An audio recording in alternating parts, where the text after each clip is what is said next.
Island Railroad and Metro North. Initial inspections of all facilities have been completed, and there are initial further inspections ongoing, emphasizing that the 7 bridges operated by MTA have been inspected, and I want to emphasize those were designed to withstand much stronger seismic impacts than we experience today. Our frontline staff across the system have been instructed to report any abnormalities. There have been none so far flagged. And of course, we're going to continue to monitor the situation very, very closely. We have an open communications bridge with all of our MTA agencies to report, as I said, any abnormality that they encounter. So far, the input on that has been 0. We're going to let riders know if there are any impacts to service, but there are none. Just as the Chancellor said, the school system is operating fully. So is the MTA transit system without disruptions caused by the earthquake. I want to thank Mayor Adams, your entire team, and also Governor Hochul, with whom I've been in touch, for their leadership throughout this challenging moment for the city and the region. Thank you. Thank you very much. Finally, we'll hear from Manny Castro from the Mayor's Office of Immigrant Affairs for a few words in Spanish. Muy buenas tardes, soy Manuel Castro, el comisionado de Asuntos de los Inmigrantes de la Ciudad de Nueva York. Hoy estamos con el alcalde Eric Adams, los comisionados de varios departamentos de gobierno de la Ciudad de Nueva York, para asegurar a los neoyorquinos que no estamos viendo ningún problema en nuestros servicios, ya sea de puentes, de escuelas y otros servicios críticos dentro de la Ciudad de Nueva York. Reconocemos que hay ansiedad sobre el temblor que experienciamos esta mañana, pero por el momento no hay nada que reportar. Seguimos con nuestra vida diaria, pero reconocemos que hay temor de que sentimos otro temblor, y si ese es el caso, tomar cobertura, seguir las recomendaciones durante los temblores y tener la calma, porque eso es lo importante en estos momentos. Muchísimas gracias. A few questions. Mayor, first of all, did you personally feel the earthquake? And if so, can you describe it? And then I have a quick question for Commissioner Otto. No, I did not. I was at Gracie Mansion at the Youth Gun Summit, and I didn't feel it. My security detail brought it to my attention. Commissioner Otto was talking about downstream effects that you maybe think that people don't notice right away. Do you have any calls from any of the buildings in the city, a broken mirror, a crack, something that you wouldn't describe as major damage, but as evidence of the earthquake? Yeah, as of 30 minutes ago when I arrived here, we had seen no reports coming in, but we obviously will monitor and will respond accordingly. Yeah, we're also monitoring 911 calls for the same thing, often to be referred to our agency partners if they are not major but still important. And we've seen a very, very minor increase. We've got about 30 additional calls than we would typically get on a Friday, and none of them were for major incidents. We will monitor for the rest of the day, of course. We will refer them as needed and make sure that anything, and I'd like to reiterate what Con Ed said, especially odors of gas, is referred accordingly to make sure that the infrastructure is safe. Could you walk us through what the process is of inspecting all the bridges as well as the tunnels in the subway system right now? What is the process? Sure. So good afternoon. I'm Kathy Sheridan, president of MPA Bridges and Tunnels. So we go out and do preliminary inspections. They were dispatched within about 5 minutes of the earthquake occurring. All the preliminary results came back negative, no impacts to our facilities. We've also mobilized all of our structural inspection teams, which do our biennial inspections on a regular basis. So they are now out on the ground. We expect to have results from them by 4 p.m. But again, we don't expect an earthquake of this magnitude to have any impact on our facilities. I'm sorry, could you just, with the tunnels and subways, what's the process for inspection of those?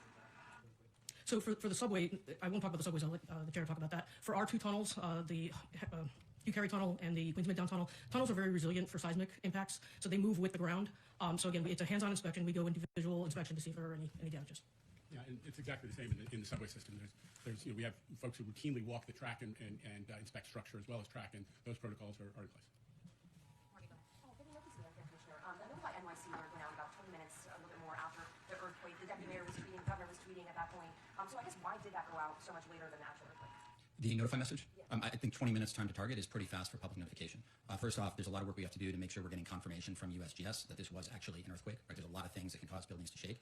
2, we also need to make sure we're putting out the proper guidance. But 20 minutes is very, very fast for a public notification. USGS actually tweeted about 5 minutes after it happened, though. So again, what is that 15 minutes? Well, in addition to that, they are confirming that there is a earthquake. Then there is also making sure that we're updating the guidance, right? In addition to that, with Notify, as you know, we put this out in 14 languages, including American Sign Language. Thank you.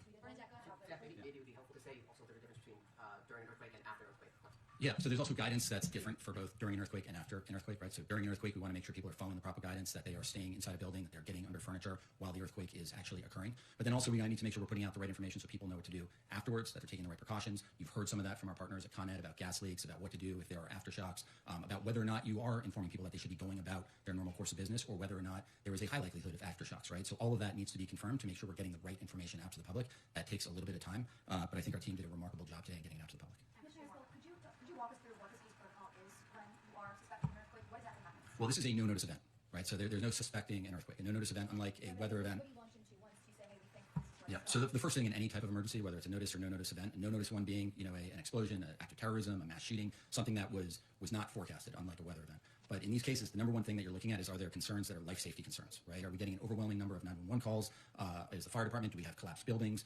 Is there an emergency response that we need to immediately respond to? Number two is then checking in with all of our partners across the city to make sure that there are no cascading impacts that we also need to address. So the things that, while there might not be life safety events, are there issues to our utilities? Are there issues to our transportation networks? About our schools? That was one of the number one concerns, about making sure that everything is okay with our kids who are in schools today. Then the next piece of that is also, at the same time, getting information out to the public, making sure that it is the right guidance, given the circumstances, given the projections for what might come next. All of that is what the team is doing here, and coordinating with all the incredible partners that you see behind us. Thank you. Anyone, Mayor, and I don't know if this would be for a team member or not, but anyone using their cell phone in the last hour knows it's been difficult. We've heard your administration give warnings about when to and when to not call 911. Is the 911 system getting a little overwhelmed right now, or are you worried about the cell phone towers? As far as the 911 system is concerned and the 311 system, we see an uptick starting at 10:30 and it subsided to its normal call volume by 11 a.m. Right now it stands at its normal call volume. Any read on what's going on with cell phone towers and any concerns about that? One thing also I would just point out, we had an uptick in 311 calls. Obviously, we know there was an earthquake. Our teams are on the ground, so we don't need that anymore. Thank you very much, New York. Thank you so much.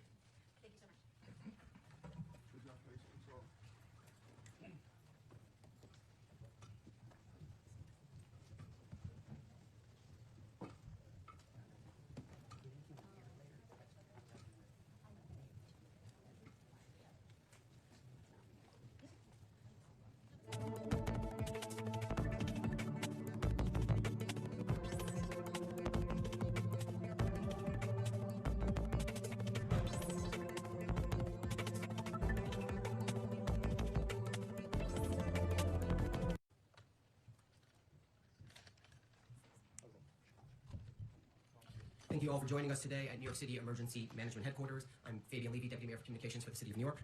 Earlier this morning, New York City and surrounding regions experienced a 4.8 magnitude earthquake. While we are still assessing the impact of this incident, we currently do not have reports of major impacts at this time. Our teams moved quickly to coordinate across city and state agencies and make sure that New Yorkers were safe.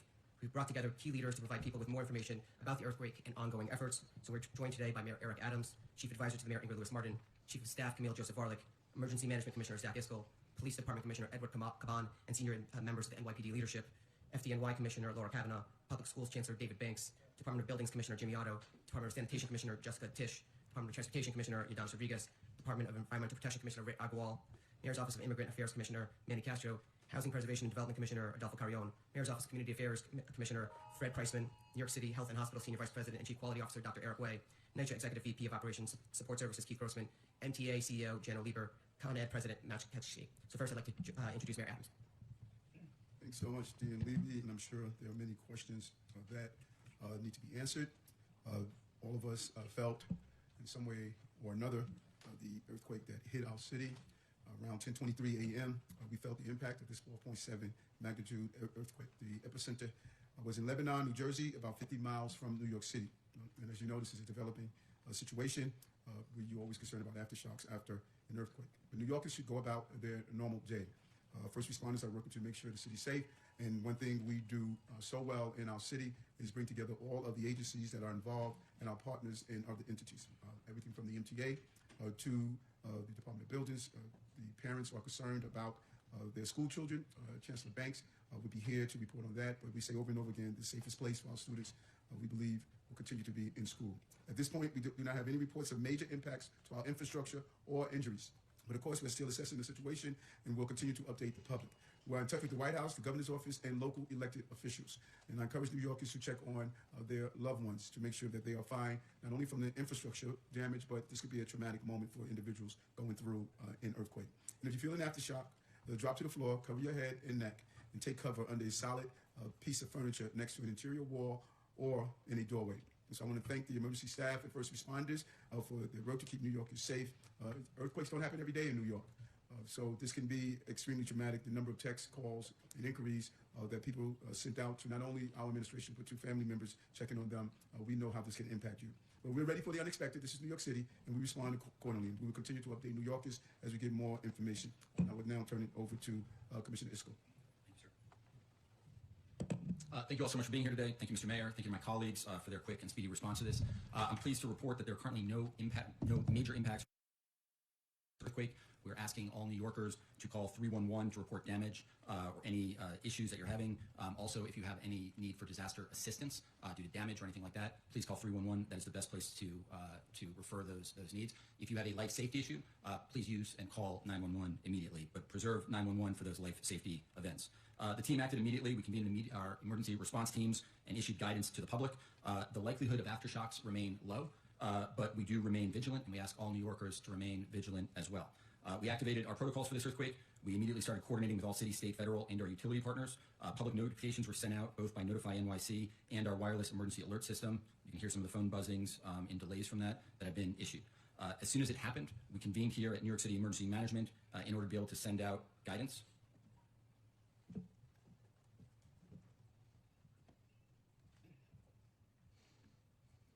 We activated, as soon as we convened here at NYSEM to send out our guidance for what happens during an earthquake, including on the possibility of aftershocks. We contacted our City Hall and agency commissioners, as well as all of our partners at the federal and state level. That also includes all of our utility partners, our transportation partners at the MTA, Port Authority, and the airports. While there is a low likelihood that there will be aftershocks, we always want to be on the safe side. So if you are outside during an aftershock, please move to an open area away from buildings, trees, and power lines. If you are driving, pull over to a safe location. We're asking people to check in on their relatives, on their loved ones, neighbors, especially the children and their other individuals. I think that this is also an incredible time just to remind us all to make sure that we're prepared. So if you are a New Yorker, if you're visiting New York, we encourage you to sign up for Notify NYC. This is available in 14 languages, including American Sign Language, over 1 million subscribers. You can sign up by calling 311. You can call up by downloading the app or by going to nyc.gov/notify. We also encourage people to make sure that they have an emergency kit and to make sure that they know the guidance for earthquakes, which, as the mayor said, to drop, cover, and to get under sturdy furniture, or in a doorway to make sure that you are safe. Please also make sure that you're checking your utilities, that you know how to turn them on and off, especially if you are a property owner. With that said, who am I turning it over to? Chancellor Banks. I'll turn it over to Chancellor Banks for an update on the schools. Thank you. Thank you, sir. Thank you, Mr. Mayor. Good afternoon, everyone. So the earthquake was felt across the entire city and across many of our schools across all 5 boroughs. In fact, I was at LaGuardia High School at an event this morning when the earthquake hit. I did not personally feel it, but many people in the room felt it. So first and foremost, what's most important to understand is we want to emphasize that we've received no reports of any injury to staff or students. And that's the most important thing, and safety is our top priority, ensuring that everyone is safe in our schools. Immediately following the earthquake, our teams, both within New York City Public Schools and across the city, immediately jumped into action. We've been in close and constant communication with City Hall, the Office of Emergency Management, School Construction Authority, and other agencies as well. So at this moment, there is no indication that any of our buildings were compromised. And our facility staff at the School Construction Authority are quickly and thoroughly inspecting buildings to ensure safety. And out of an abundance of caution, we've assembled all of our building response teams as well. So we've instructed all of our school principals to continue operations and dismissal as normal. We ask the school staff and families to remain calm and to model that for all of our students, all of our children. Parents do not need to pick up their child early as a result of today's earthquake. Additionally, all after-school programs will continue as planned. If conditions change, our schools will communicate directly with families. We also will post updates on our social media pages, which can be found at NYC Schools. I want to thank all of our school staff and our facility staff for keeping our students safe during times like these. Their professionalism in the face of an emergency is a role model for all of our students. Again, the top lines, all of our students across the school system are safe. All of our staff are safe. We have no reports of any structural damage to any of our school facilities, while many schools in fact felt some tremors from the earthquake. Thank you so much. Thank you, Chancellor. Next, we'll hear from Buildings Commissioner Jimmy Otto. Thank you, Deputy Mayor. Let me say right at the outset that we at the Department of Buildings have not seen an influx of calls regarding building damage. But we want all New Yorkers to know that our team is ready. We are putting on additional construction and engineering professionals from this point on over the weekend. So if reports do come in, we will be ready to respond. Our construction enforcement unit is out doing inspections similar to what we do prior to big storms. There are 1.1 million buildings in the city, which means we need cooperation from construction professionals. We've messaged that to them, but let me take this opportunity again to remind all of our construction professionals, you need to go out and check on your buildings, even if those sites are closed, and determine that the sites are secure. And if you see any conditions that are troublesome, please reach out to the department. This is a time for that tried and true saying, if you see something, say something. So to New Yorkers, we at the Department of Buildings are concerned about some of the downstream possibilities, cracks that you might see that may materialize or manifest in a week or a month, or scaffolding, retaining walls. If you see something that is problematic, please call 311. This weekend, we will have an increase in our emergency response team. We've mobilized our borough operations and our special ops folks so that if our sister agency, the fire department, or any of our partners in government or the public report an increase in locations, we are at the ready to respond. Thank you, Commissioner. Next, we'll hear from Con Ed President Matt Ketchke. So, thank you. So for our energy delivery system, energy infrastructure, there were no impacts from this event. We continue to monitor them. Our critical energy infrastructure is continuously monitored. During the course of the event, we saw no change in status for our energy infrastructure. We do have a series of protocols for after an earthquake event. We have initiated those. Those involve inspecting our critical facilities and working through all our facilities for inspection. Those inspections are ongoing. We haven't identified any issues. In the case of an earthquake, one of the things that from the energy side we would be concerned about is the potential for gas leaks. So I encourage, if you smell gas, either call 911 or 1-800-75-CON-ED and report the gas leak. Do not assume that somebody else has reported. So if you smell gas, call us or call 911 immediately. Otherwise, we'll continue our inspections and all looks good. Thank you, Matt. Next, we'll hear from MTA CEO Jenna Lieber. Good afternoon. Thank you, Mayor Adams and Commissioner Driscoll. I want to reassure New Yorkers that the service on the transit system, all aspects of the transit system, maintained continuously, operating safely throughout the incident and has continued right to now. I've been in touch with the president of all the MTA agencies, starting with Bridges and Tunnels. Kathy Sheridan, the president of MTA Bridges and Tunnels, is here, but also New York City Transit, Long Island Railroad, and Metro North. Initial inspections of all facilities have been completed, and there are initial further inspections ongoing, emphasizing that the 7 bridges operated by MTA have been inspected, and I want to emphasize those were designed to withstand much stronger seismic impacts than we experienced today. Our frontline staff across the system have been instructed to report any abnormalities. There have been none so far flagged. And of course, we're going to continue to monitor the situation very, very closely. We have an open communications bridge with all of our MTA agencies to report, as I said, any abnormality that they encounter. So far, the input on that has been 0. We're going to let riders know if there are any impacts to service, but there are none. Just as the Chancellor said, the school system is operating fully, so is the MTA transit system without disruptions caused by the earthquake. I want to thank Mayor Adams, your entire team, and also Governor Hochul, with whom I've been in touch, for their leadership throughout this challenging moment for the city and the region. Thank you. Thank you very much. Finally, we'll hear from Manny Castro from the Mayor's Office of Immigrant Affairs for a few words in Spanish.